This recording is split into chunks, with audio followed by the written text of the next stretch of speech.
Chapter 6. Hundreds of people. The quiet lodgings of Dr. Manette were in a quiet street corner not far from Soho Square. On the afternoon of a certain fine Sunday when the waves of 4 months had rolled over the trial for treason, and carried it, as to the public interest and memory, far out to sea, Mr. Jarvis Lorry walked along the sunny streets from Clerkenwell where he lived, on his way to dine with the doctor. After several relapses into business absorption, Mr. Lorry had become the doctor's friend, and the quiet street corner was the sunny part of his life. On this certain fine Sunday, Mr. Lorry walked towards Soho, early in the afternoon, for 3 reasons of habit. Firstly, because, on fine Sundays, he often walked out, before dinner, with the doctor and Lucy. Secondly, because, on unfavorable Sundays, he was accustomed to be with them as the family friend, talking, reading, looking out of window, and generally getting through the day. Thirdly, because he happened to have his own little shrewd doubts to solve, and knew how the ways of the doctor's household pointed to that time as a likely time for solving them. A quainter corner than the corner where the doctor lived was not to be found in London. There was no way through it, and the front windows of the doctor's lodgings commanded a pleasant little vista of street that had a congenial air of retirement on it. There were few buildings then, north of the Oxford Road, and forest trees flourished, and wild flowers grew, and the hawthorn blossomed, in the now vanished fields. As a consequence, country airs circulated in Soho with vigorous freedom, instead of languishing into the parish like stray paupers without a settlement, and there was many a good south wall, not far off, on which the peaches ripened in their season. The summer light struck into the corner brilliantly in the earlier part of the day, but, when the streets grew hot, the corner was in shadow, though not in shadow so remote but that you could see beyond it into a glare of brightness. It was a cool spot, staid but cheerful, a wonderful place for echoes, and a very harbor from the raging streets. There ought to have been a tranquil bark in such an anchorage, and there was. The doctor occupied 2 floors of a large stiff house, where several callings purported to be pursued by day, but whereof little was audible any day, and which was shunned by all of them at night. In a building at the back, attainable by a courtyard where a plane tree rustled its green leaves, church organs claimed to be made, and silver to be chased, and likewise gold to be beaten by some mysterious giant who had a golden arm starting out of the wall of the front hall, as if he had beaten himself precious, and menaced a similar conversion of all visitors. Very little of these trades, or of a lonely lodger rumoured to live upstairs, or of a dim coach trimming maker asserted to have a counting-house below, was ever heard or seen. Occasionally, a stray workman putting his coat on, traversed the hall, or a stranger peered about there, or a distant clink was heard across the courtyard, or a thump from the golden giant. These, however, were only the exceptions required to prove the rule that the sparrows in the plane tree behind the house, and the echoes in the corner before it, had their own way from Sunday morning unto Saturday night. Dr. Manette received such patience here as his old reputation, and its revival in the floating whispers of his story, brought him.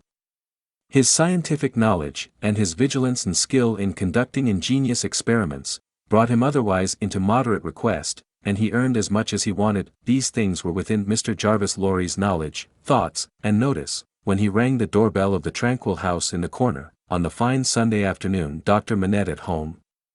Expected home. Miss Lucy at home? Expected home. Miss Pross at home? Possibly at home, but of a certainty impossible for handmaid to anticipate intentions of Miss Pross, as to admission or denial of the fact. As I am at home myself, said Mr. Lorry, I'll go upstairs. Although the doctor's daughter had known nothing of the country of her birth, she appeared to have innately derived from it that ability to make much of little means, which is one of its most useful and most agreeable characteristics. Simple as the furniture was, it was set off by so many little adornments, of no value but for their taste and fancy, that its effect was delightful.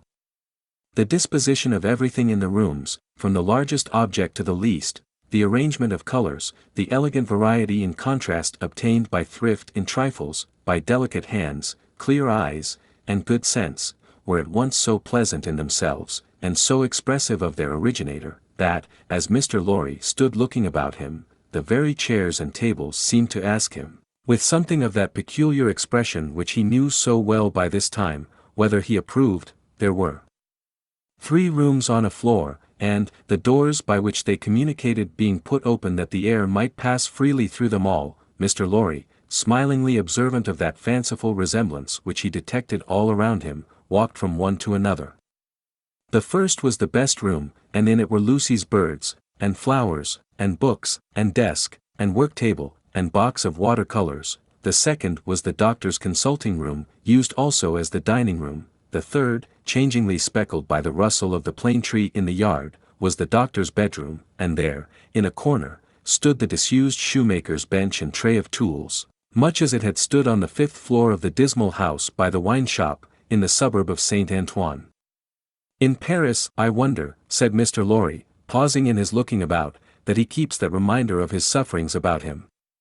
And why wonder at that, was the abrupt inquiry that made him start. That it proceeded from Miss Pross, the wild red woman, strong of hand, whose acquaintance he had first made at the Royal George Hotel at Dover, and had since improved. I should have thought, Mr. Lorry began. Pooh!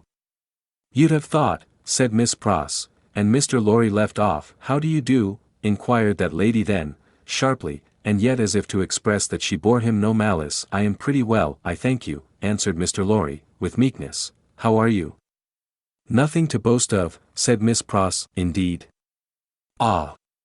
Indeed, said Miss Pross. I am very much put out about my ladybird. Indeed?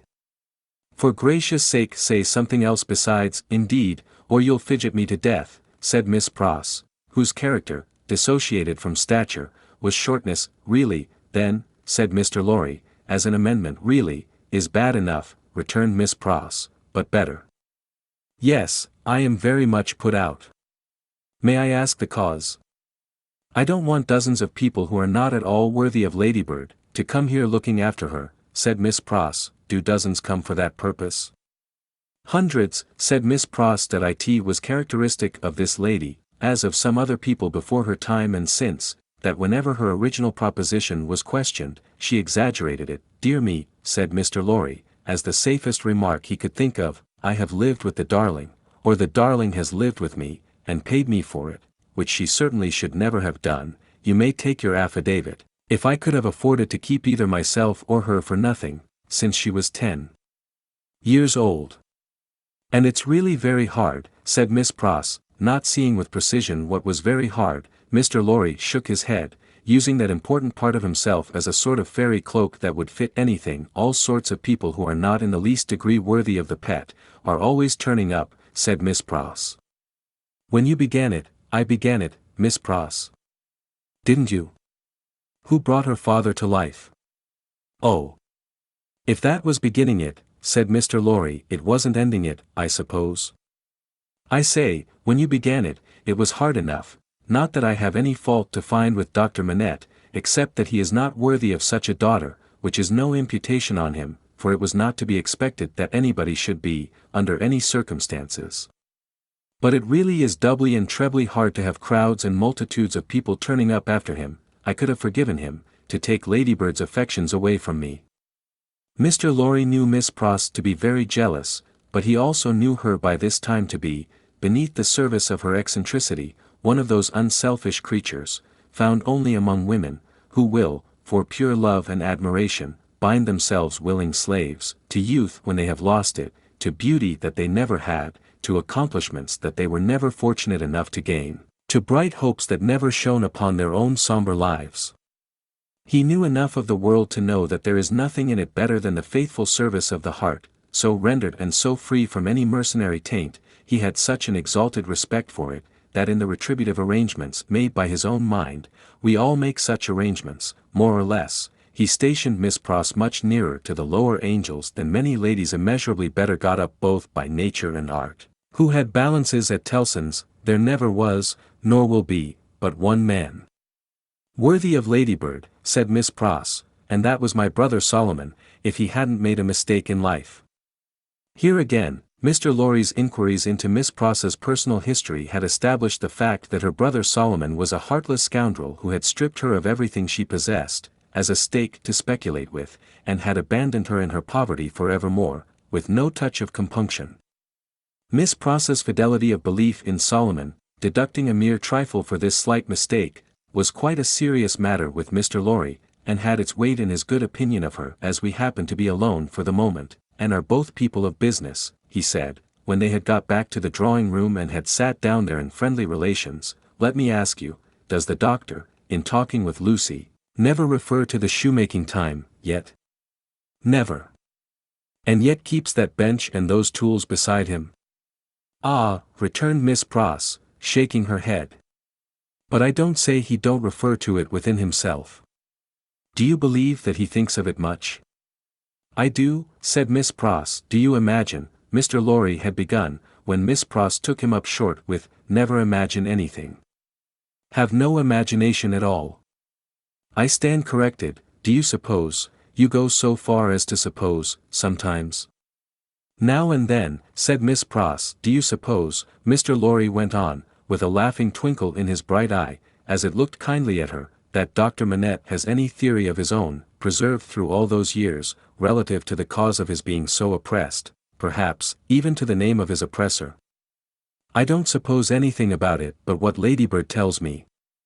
And that is? That she thinks he has. Now don't be angry at my asking all these questions, because I am a mere dull man of business, and you are a woman of business. Dull? Miss Pross inquired, with placidity, rather wishing his modest adjective away. Mr. Lorry replied, no, no, no. Surely not. To return to business, is it not remarkable that Dr. Manette, unquestionably innocent of any crime as we are all well assured he is, should never touch upon that question? I will not say with me, though he had business relations with me many years ago, and we are now intimate, I will say with the fair daughter to whom he is so devotedly attached, and who is so devotedly attached to him.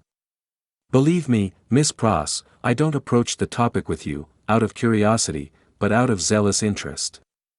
Well, to the best of my understanding, and bad's the best, you'll tell me, said Miss Pross, softened by the tone of the apology, he is afraid of the whole subject. Afraid? It's plain enough, I should think, why he may be. It's a dreadful remembrance. Besides that, his loss of himself grew out of it.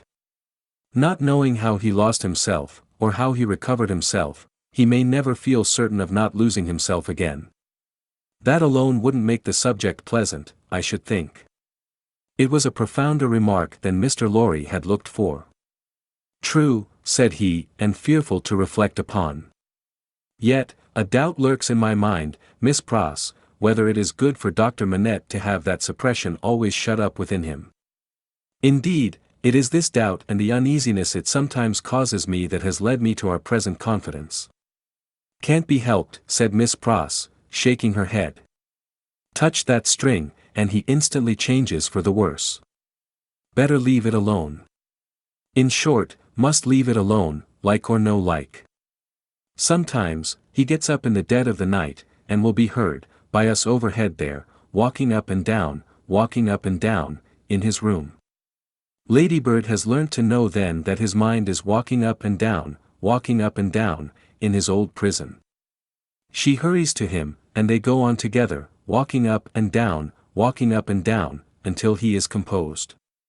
But he never says a word of the true reason of his restlessness, to her, and she finds it best not to hint at it to him. In silence they go walking up and down together, till her love and company have brought him to himself.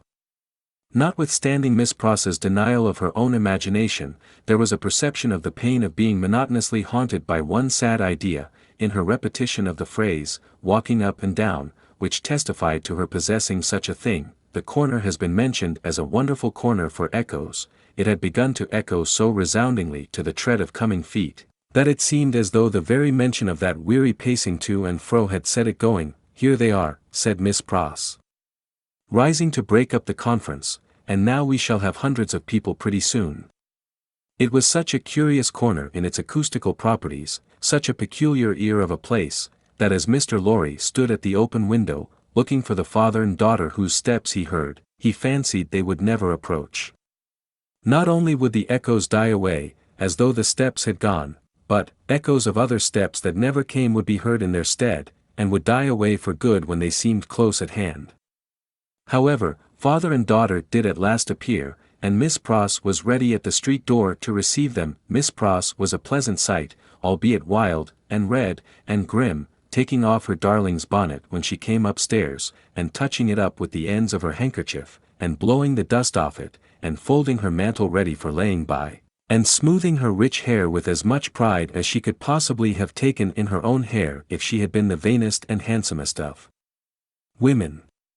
Her darling was a pleasant sight too, embracing her and thanking her, and protesting against her taking so much trouble for her, which last she only dared to do playfully, or Miss Pross, sorely hurt, would have retired to her own chamber and cried. The doctor was a pleasant sight too, looking on at them, and telling Miss Pross how she spoilt Lucy, in accents and with eyes that had as much spoiling in them as Miss Pross had, and would have had more if it were possible. Mr. Lorry was a pleasant sight too, beaming at all this in his little wig, and thanking his bachelor stars for having lighted him in his declining years to a home. But, no hundreds of people came to see the sights, and Mr. Lorry looked in vain for the fulfillment of Miss Pross's prediction. Dinner time, and still no hundreds of people. In the arrangements of the little household, Miss Pross took charge of the lower regions, and always acquitted herself marvellously. Her dinners, of a very modest quality, were so well cooked and so well served, and so neat in their contrivances, half English and half French, that nothing could be better. Miss Pross's friendship being of the thoroughly practical kind, she had ravaged Soho and the adjacent provinces, in search of impoverished French, who, tempted by shillings and half-crowns, would impart culinary mysteries to her. From these decayed sons and daughters of Gaul, she had acquired such wonderful arts, that the woman and girl who formed the staff of domestics regarded her as quite a sorceress, or Cinderella's godmother, who would send out for a fowl, a rabbit, a vegetable or two from the garden, and change them into anything she pleased. On Sundays, Miss Pross dined at the doctor's table, but on other days persisted in taking her meals at unknown periods either in the lower regions, or in her own room on the second floor, a blue chamber, to which no one but her ladybird ever gained admittance. On this occasion, Miss Pross, responding to Ladybird's pleasant face and pleasant efforts to please her, unbent exceedingly, so the dinner was very pleasant. It was an oppressive day, and, after dinner, Lucy proposed that the wine should be carried out under the plane tree, and they should sit there in the air. As everything turned upon her, and revolved about her, they went out under the plane tree, and she carried the wine down for the special benefit of Mr. Lorry. She had installed herself, some time before, as Mr. Lorry's cupbearer, and while they sat under the plane tree, talking, she kept his glass replenished. Mysterious backs and ends of houses peeped at them as they talked, and the plane tree whispered to them in its own way above their heads. Still, the hundreds of people did not present themselves. Mr. Darnay presented himself while they were sitting under the plane tree, but he was only one. Dr. Manette received him kindly, and so did Lucy. But, Miss Pross suddenly became afflicted with a twitching in the head and body, and retired into the house. She was not unfrequently the victim of this disorder, and she called it, in familiar conversation, a fit of the jerks. The doctor was in his best condition, and looked specially young. The resemblance between him and Lucy was very strong at such times, and as they sat side by side, she leaning on his shoulder, and he resting his arm on the back of her chair, it was very agreeable to trace the likeness. He had been talking all day, on many subjects, and with unusual vivacity.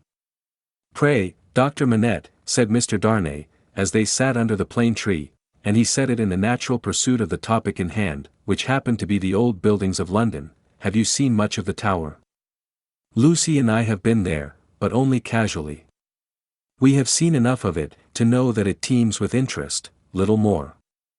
"I have been there, as you remember," said Darnay, with a smile, though reddening a little angrily, "in another character, and not in a character that gives facilities for seeing much of it. They told me a curious thing when I was there." "What was that?" Lucy asked. "In making some alterations, the workmen came upon an old dungeon, which had been, for many years, built up and forgotten.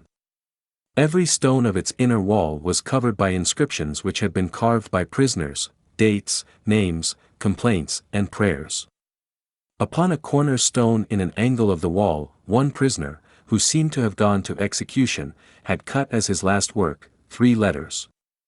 They were done with some very poor instrument, and hurriedly, with an unsteady hand. At first, they were read as D-I-C, but, on being more carefully examined, the last letter was found to be G. There was no record or legend of any prisoner with those initials, and many fruitless guesses were made what the name could have been. At length, it was suggested that the letters were not initials, but the complete word, dig. The floor was examined very carefully under the inscription, and, in the earth beneath a stone, or tile, or some fragment of paving, were found the ashes of a paper, mingled with the ashes of a small leathern case or bag. What the unknown prisoner had written will never be read, but he had written something, and hidden it away to keep it from the jailer. "My father," exclaimed Lucy, "you are ill." He had suddenly started up, with his hand to his head. His manner and his look quite terrified them all. "No, my dear, not ill. There are large drops of rain falling, and they made me start. We had better go in." He recovered himself almost instantly.